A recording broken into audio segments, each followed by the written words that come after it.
Hello students, मैं उम्मीद करता हूं कि आप सभी लोग अच्छे होंगे। 67वीं बीपीएससी की प्रारंभिक प्रतियोगिता परीक्षा की मॉडल आंसर आयोग द्वारा जारी कर दी गई थी और अब सभी अभ्यर्थी जो है मॉडल आंसर से अपने प्रश्नों के उत्तर को मिलाकर निष्कर्ष पर पहुंच चुके होंगे कि मेरे कितने प्रश्न सही हो रहे हैं। तो मॉडल आंसर से अपने प्रश्नों के उत्तर को मिलाने के बाद अभ्यर्थी जो है कुछ अभ्यर्थी तो कॉन्फिडेंट होंगे कि उनकी पीटी निकल जाएगी, लेकिन कुछ अभ्यर्थी जो हैं काफ़ी कंफ्यूज होंगे कि या तो मैं पीटी की तैयारी करूं या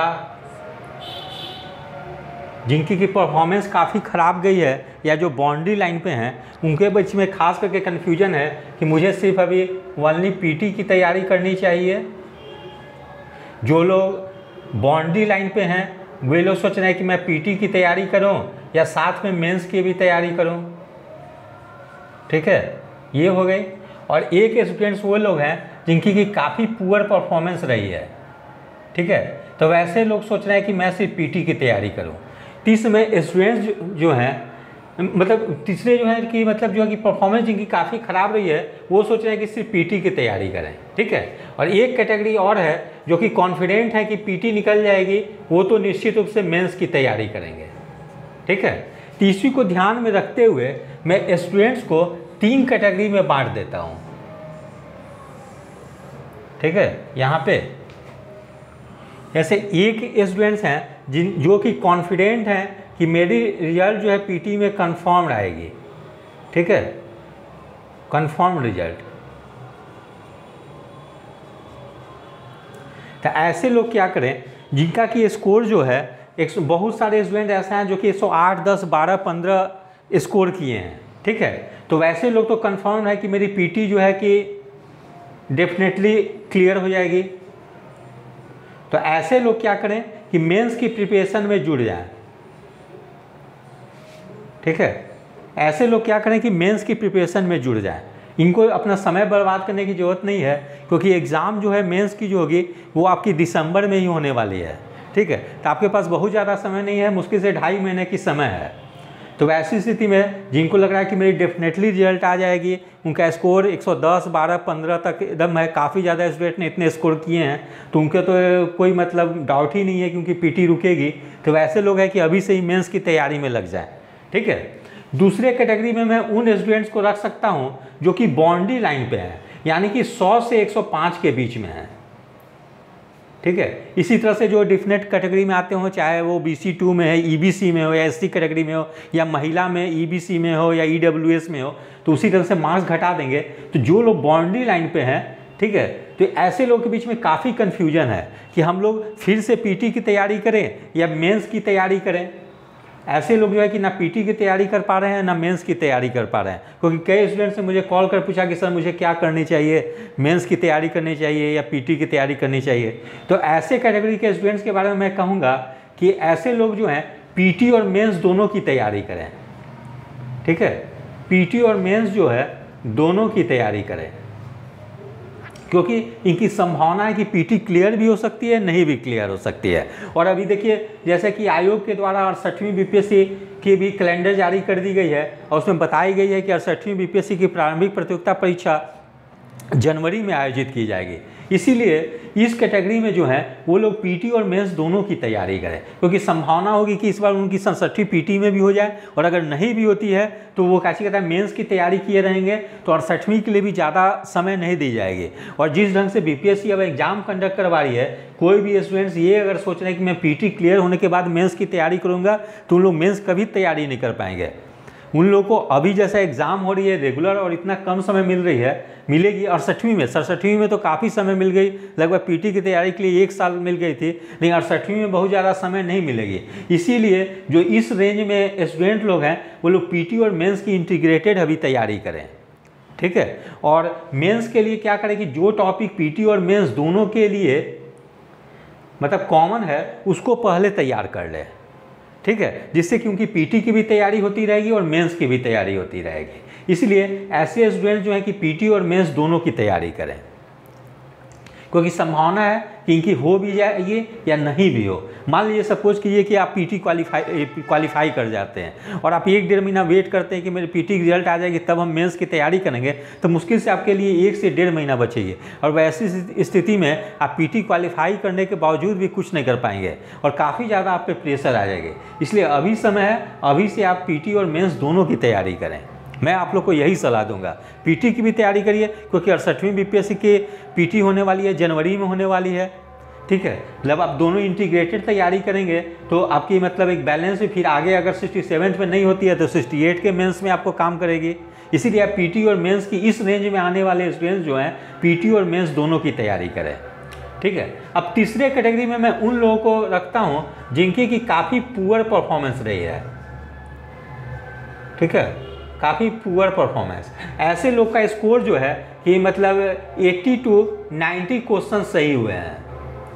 ठीक है, इस बार जैसे आप देख सकते हैं कि बीपीएससी जो थी कुछ क्वेश्चन काफ़ी इजी पूछी थी, मतलब 60 क्वेश्चन से 70 क्वेश्चन काफ़ी इजी थे कि कोई भी एक सिंपल बुक आप अगर पढ़ के जाते हैं तो आराम से इतने 60-70 प्रश्न आराम से कर सकते थे। उसके अलावा इसमें निगेटिव मार्किंग नहीं होती है, तो और भी आप अगर रिस्क लेके बनाते हैं तो 80 से 90 के बीच में 85 क्वेश्चन आप इजीली सॉल्व कर सकते थे। तो जिन स्टूडेंट्स के स्कोर जो है 80 से 90 के बीच में आ रहे हैं उन लोगों को थोड़ा सा ज़्यादा मेहनत करने की ज़रूरत है। ठीक है, तो इनका मैं पुअर परफॉर्मेंस में रखूँगा जिनका स्कोर 80 से 90 के बीच में आ रही है। तो ऐसे लोग क्या करेंगे, पीटी, ऐसे लोग भी पीटी और मेंस की इंटीग्रेटेड तैयारी करेंगे। ठीक है, ऐसे लोग पीटी और मेंस की इंटीग्रेटेड तैयारी करेंगे और एक स्टैंडर्ड बुक ले लेंगे, पहले पीटी और मेंस दोनों की सिलेबस को अच्छे गहनता से अध्ययन कर लेंगे। ठीक है, और ये लोग भी वही करेंगे कि जो इस कैटेगरी के लोग करेंगे, पहले देख लेंगे कि जो जो टॉपिक पीटी और मेंस में कॉमन है उसको पहले अच्छे तरीके से तैयार कर लेंगे। ठीक है, और जो सिर्फ पीटी या मेंस के लिए है, जैसे साइंस टेक के जैसे पेपर 2 में जैसे आती है साइंस टेक की पोर्शन, वो आपको पीटी से उतना ज़्यादा हेल्प नहीं करती है। पीटी में दूसरे ढंग के प्रश्न पूछे जाते हैं और मेंस में साइंस टेक में दूसरे ढंग के प्रश्न पूछे जाते हैं। ठीक है, तो उसको बाद में कर लेंगे। पहले जो जो कॉमन है, चाहे हिस्ट्री हो, पॉलिटी हो, ज्योग्राफी हो, ये सब क्वेश्चंस को जो है ना उसको इंटीग्रेटेड रूप से तैयार कर लेंगे और साइंस टेक को जो है कि बाद में अपना तैयार कर लेंगे। फिर ये सब जो हो जा रही है उसको कर लेंगे। स्टैट को भी पहले तैयार कर लेंगे क्योंकि स्टैट क्या है, क्वेश्चन की अंडरस्टैंडिंग है और कैलकुलेशन आपकी क्लैरिटी होनी चाहिए। अगर आप क्वेश्चन को समझ जाते हैं और आपकी कैलकुलेशन सही होती है तो आपके चाहे मैथ्स हो या स्टैट हो, दोनों क्वेश्चन आपके सॉल्व होंगे। ठीक है, तो मैथ्स को भी मतलब लेकर चलेंगे क्योंकि अब देख रहे हैं कि इधर पिछले मतलब करीब 4-5 एग्जाम से हम लोग देख सकते हैं कि मैथ्स काफ़ी आसान पूछी जा रही है। जो भी अर्थमेटिक जानते हैं, सिंपल अर्थमेटिक भी जानते हैं, वो लोग 10 में से 7 से 8 प्रश्न इजीली कर सकते हैं। ठीक है, तो मैथ्स को भी यहाँ इंप्रूव करने की ज़रूरत है क्योंकि बहुत सारे स्टूडेंट्स ऐसे हैं जिनका कि या तो उन्होंने पहले कभी एसएससी, बैंक या रेलवे की एग्ज़ाम नहीं दी है, उसकी प्रिपरेशन नहीं की है, तो उन लोगों को इतने आसान मैथ्स में भी प्रॉब्लम हो रही है। क्योंकि मुझे कई स्टूडेंट्स ने फ़ोन किया कि मैंने तो बस 3 से 4 मैथ्स ही सॉल्व कर पाया, तो वो लोग समझिए 3 से 4 क्वेश्चन से पीछे चले गए मैथ्स में, जो कि काफ़ी एक मतलब डिसाइडिंग फैक्टर होगी। तो मैथ्स में आप एज लेने की कोशिश कीजिए। अगर मैथ्स में आप 3-4 क्वेश्चन से डाउन हो जाते हैं तो फिर आपकी मेरिट पे काफ़ी ज़्यादा प्रभाव पड़ेगी। तो मैथ्स को भी मजबूत बनाएं ऐसे लोग, ये जो दोनों कैटेगरी में जो लोग हैं, इस कैटेगरी में जो हैं और इस कैटेगरी में जो हैं, मैथ्स को भी अपना मजबूत करें क्योंकि यहाँ पे जो है इस कैटेगरी में इन लोगों को काफ़ी ज़्यादा भी मेहनत करने की ज़रूरत है, तभी वो इम्प्रूव कर पाएंगे। ठीक है, और ऐसे लोगों को प्रीवियस ईयर क्वेश्चन को अच्छे तरीके से देखें, प्रीवियस ईयर क्वेश्चन को एनालाइज करें कि किस सेक्शन से प्रश्न पूछी जा रही है, क्योंकि हर एग्ज़ाम जो होती है वो एक पैटर्न पे होती है और आपको पैटर्न को पकड़नी होगी। ठीक है, जैसे बीपीएससी में जनरली क्वेश्चन फैक्चुअल पूछे जाते हैं, यही आप अगर सिविल सर्विस के एग्जाम देंगे तो वहाँ एनालिटिकल और कॉन्सेप्चुअल प्रश्न आएंगे। नहीं, बीपीएससी में फैक्चुअल प्रश्न आते हैं तो आपको बहुत सारे फैक्ट और डेटा को रटनी होगी। ठीक है, तो यहाँ पे वही चीज़ है, फैक्ट रटनी है, तो यहाँ पे क्या करेंगे, आप स्टैंडर्ड बुक को पढ़ेंगे। जब आप स्टैंडर्ड बुक को पढ़ेंगे तो उसमें गलतियाँ काफ़ी कम होगी और जो भी आपको नॉलेज होगी वो मतलब जो एकदम सही होगी। ठीक है, इसलिए स्टैंडर्ड बुक से ये लोग सबसे पहले अध्ययन करें। स्टैंडर्ड बुक्स में आप जैसे ले सकते हैं, पॉलिटी के लिए लक्ष्मीकांत पढ़ लें, मॉडर्न हिस्ट्री पढ़नी है तो स्पेक्ट्रम पढ़ लें, एज यूजुअल जैसे जो किताब रिकमेंड की जाती है, तो वो सब बुक को अच्छे तरीके से पढ़ेंगे। ठीक है, उसके अलावा एनसीईआरटी बुक को भी पढ़ लेंगे, ये सब कर लेंगे। तो ये लोग इम्प्रूव कर सकते हैं। ऐसा नहीं है कि जिनके स्कोर 80 से 90 के बीच में आई है वो लोग अपने आप को इम्प्रूव नहीं कर सकते हैं, वो लोग एकदम ईजिली इम्प्रूव कर सकते हैं। बस केवल ज़रूरत है एक राइट डायरेक्शन में पढ़ने की। इसीलिए ये लोग जो है कि इन लोगों को थोड़ा सा मेहनत ज़्यादा करने पड़ेगी, लेकिन ये लोग भी अपने आप को बेहतर पोजीशन में ला सकते हैं। लेकिन सबसे ज़्यादा क्रूशियल पोजीशन जो है इस रेंज में जो है, क्योंकि इन लोगों की पीटी हो भी सकती है, नहीं भी हो सकती है, ठीक है। इसीलिए मैं इन लोगों को खास करके कहूँगा कि आप पीटी की भी तैयारी करें, साथ में मेंस की भी तैयारी करें, ठीक है। सपोज़ कीजिए बाई चांस आपकी पीटी क्लियर हो जाती है, तो वैसी स्थिति में क्या होगी, आप काफ़ी ज़्यादा प्रेशर में आ जाएंगे कि मेरी तो मेंस ही तैयार नहीं है। क्योंकि आपको मेंस के लिए क्या करनी है, एक ऑप्शनल भी तैयार करनी है और जीएस की 2 पेपर भी तैयार करनी है, और साथ में हिंदी तो क्वालिफाइंग है, चलिए वो तो हो जाएगी। इसलिए मैं आप लोग को जरूर कहूँगा कि जो इस रेंज में है, जो कट ऑफ के करीब है, 2, 4, 5 नंबर से कम है, वो लोग अभी से ही पीटी और मेंस दोनों की तैयारी करें, ठीक है। ऐसा नहीं है कि पीटी छोड़ दे और सिर्फ मेंस की तैयारी करें। इस कैटेगरी वाले लोग पीटी और मेंस दोनों की तैयारी करेंगे, ठीक है। और जो अब इस कैटेगरी में जो है जिनका कंफर्म रिजल्ट है, वो लोग थोड़ा सा पीटी को इग्नोर कर सकते हैं, ठीक है। पीटी को इग्नोर कर सकते हैं और वो लोग मेंस में एकदम निश्चिंत होकर लग सकते हैं। लेकिन एक कैटेगरी में मैं और रख दूं कि जो कि इस बार पीटी तो क्वालिफाई करेंगे, लेकिन वो जस्ट बाउंड्री लाइन पे रहेंगे। सपोज कीजिए कि कटअप जाती है 105 जनरल की, ठीक है, 105 कटअप जाती है, 105 कटअप जाती है और आप जो है 106 नंबर लाते हैं, 106 नंबर लाकर पीटी क्वालिफाई कर जाते हैं, ठीक है। तो आपके लिए ये मतलब जब आप 68वीं पीटी के एग्ज़ाम देने जाइएगा तो आपके लिए काफ़ी रिस्क फैक्टर होगी, क्योंकि 68वीं मान लीजिए 67 की एग्ज़ाम जो होती है दिसंबर लास्ट वीक में, ठीक है। और उसके कुछ दिन के बाद ही 8 जनवरी को अभी डेट फिक्स की गई है 68वीं बीपीएससी पीटी के लिए। तो आप जो लोग 106 नंबर 1-2 नंबर से जो लोग पीटी क्वालिफाई करेंगे, वो लोग क्या करेंगे, अभी 15 नवंबर के बाद 1-1.5 महीना पीटी पढ़ना छोड़ देंगे, वो लोग क्या करेंगे, मेंस की तैयारी में लग जाएंगे, ठीक है। तो पीटी से तो एकदम पूरी तरह से शिफ्ट कर जाएंगे मेंस पे। तो और जब वो दिसंबर लास्ट में मेंस की एग्ज़ाम देकर 1 सप्ताह समय मिलेगी, 1 सप्ताह में बहुत ज़्यादा उन लोगों की पीटी की रिवीजन नहीं हो पाएगी।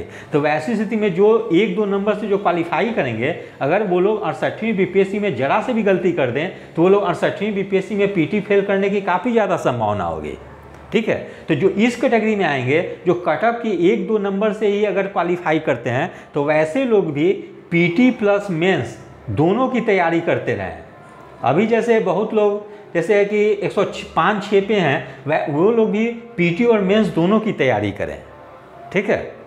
इसलिए रिस्क कभी ना लें। केवल इस कैटेगरी में जो लोग आते हैं जिनका कंफर्म स्कोर है, चाहे वो 110 हो, 112 हो, 115 हो, ये सब जो रेंज में जो लोग भी हैं, वो लोग एकदम कन्फर्म होकर एकदम मेंस की तैयारी में लग जाए, ठीक है। जिनका है कि पीटी क्लियर है, अगर वो लोग पीटी की नहीं भी तैयारी करें तो नेक्स्ट एग्जाम में उन लोग की परफॉर्मेंस डाउन ना हो, क्योंकि आपको 67 को भी साथ में लेकर चलनी है और 68 को भी लेकर साथ में चलनी है, ठीक है।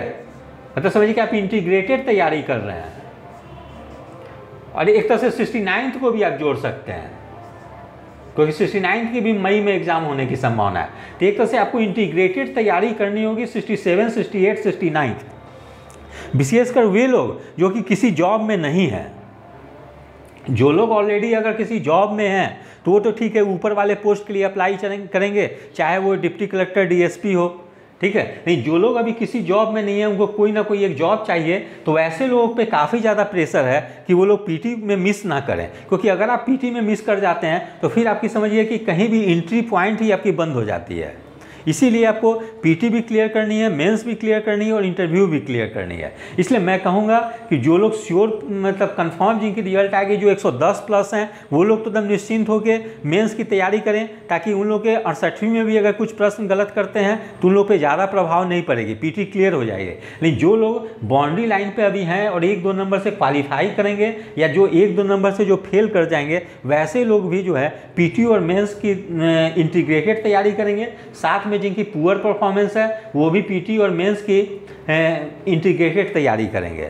तो इस ढंग से आप तैयारी करेंगे तो मैं समझता हूं कि आपकी पीटी के साथ साथ मेंस की भी तैयारी अच्छी हो जाएगी, क्योंकि अब समय आयोग उतनी नहीं देगी कि आप सोचेंगे कि पीटी क्लियर होने के बाद मुझे 6 महीना 8 महीना मिलने जा रही है और उस दौरान मैं मेंस की तैयारी कर लूँगा, तो वैसे नहीं होगी। आप अगर सोचेंगे कि पीटी क्लियर कर लेंगे तो पता चले एक चांस आपकी चली गई, फिर अब नेक्स्ट बार आप पीटी क्लियर करिए फिर मेंस दीजिए, ठीक है। तो उतना समय बर्बाद करने की ज़रूरत नहीं है। आप इंटीग्रेटेड तैयारी करें जिससे कि आपका पीटी मेंस भी क्लियर हो और बाद में आप इंटरव्यू भी क्लियर कर लें, क्योंकि मेंस में ही मेरिट जो डिसाइड होगी वो मेंस से ही डिसाइड होगी। मेंस में अगर काफ़ी ज़्यादा मार्क्स लेते आएंगे तो इंटरव्यू में थोड़ी कम मार्क्स भी आएगी, तो आप किसी ना किसी पोस्ट पे सिलेक्ट हो जाएंगे, क्योंकि इंटरव्यू जो है वो आपका रैंक को बढ़ाने में हेल्प करती है, ठीक है। लेकिन आप अगर रिटेन में अच्छे कर जाते हैं, इंटरव्यू में थोड़ा पुअर परफॉर्मेंस भी होती है, तो आपको कोई ना कोई पोस्ट मिल जाएगी, ठीक है। इसलिए रिटेन को आप इग्नोर नहीं कर सकते हैं। पीटी में भी आपने बहुत अच्छा स्कोर कर लिया, पीटी से क्या होगी, सिर्फ क्वालिफाइंग है वो तो मेरिट में जुटनी नहीं है, तो उससे भी आपको कोई फ़ायदा नहीं होगी। जो भी आपके सिलेक्शन का बेस बनेगी वो मेंस ही बनेगी। इसीलिए आपको मेंस पे पूरे अच्छे तरीके से फोकस करने की ज़रूरत है, ठीक है। मेंस पे काफ़ी अच्छे से आपको फोकस करने की ज़रूरत है जिसमें आप स्कोर अच्छा कर सकें। तो अगले वीडियो में मैं आपको जीएस जैसे पेपर फर्स्ट में कौन कौन से टॉपिक इंपॉर्टेंट है 67वीं बीपीएससी मेंस के लिए, वो मैं आपको बताऊंगा।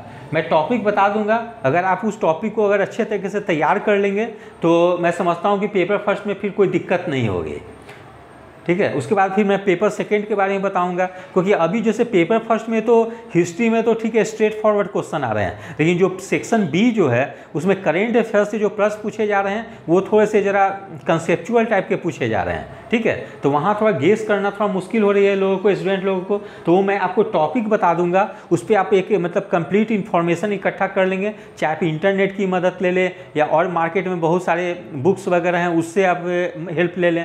तो इंटरनेट और बुक से लेके एक अपना ये नोट्स तैयार कर लें, ठीक है। टॉपिक मैं आपको बता दूंगा, उस टॉपिक पे आप नोट्स तैयार कर लें जिससे कि आपको मेंस में काफ़ी आप बेहतर प्रदर्शन कर सकें। फिर ऐसे ही स्टैट है, तो स्टैट में भी अभी डीआई जो पूछे जा रहे हैं, जनरली बैंक पीओ में जो डीआई जो पूछे जाते हैं उसी के पैटर्न पे पूछे जा रहे हैं। तो डीआई के लिए आप क्या करेंगे, प्रीवियस ईयर क्वेश्चन ले लेंगे, वो सब मैं बाद में वीडियो में बताऊंगा, अगला वीडियो में, ठीक है। उसी तरह पेपर फर्स्ट का मैं बता दूंगा टॉपिक ये सब, फिर ऐसे ही जीएस पेपर सेकंड का भी बता दूंगा। तो मैं समझता हूं कि अगर आप इस ढंग से मेरे द्वारा जो बताई जा रही है, क्योंकि मैंने स्टूडेंट्स को इस कैटेगरी में बांट दिया है, ठीक है, तो जो जिस कैटेगरी में आते हो उसी के अनुसार अपने स्ट्रेटेजी को फॉलो करेंगे, ठीक है। तो मैं समझता हूं कि अगर आप इस स्ट्रेटेजी को फॉलो करते हैं, आप खुद को देख लीजिए, क्योंकि अब मॉडल आंसर आयोग की आ गई है, आप जिस कैटेगरी में अपने आप को पाते हैं वो उसी ढंग से आप मतलब कैसी कहता है अपना स्ट्रेटेजी बनाइए। तो वही अगर पुअर परफॉर्मेंस आपकी हो रही है, यानी स्कोर 80 से 90 के बीच में आ रही है, तो आप पीटी मेंस की इंटीग्रेटेड तैयारी करें। अगर आप बाउंड्री लाइन पे हैं 100 से 105 के बीच में हैं, तो ये लोग भी पीटी और मेंस की तैयारी करें।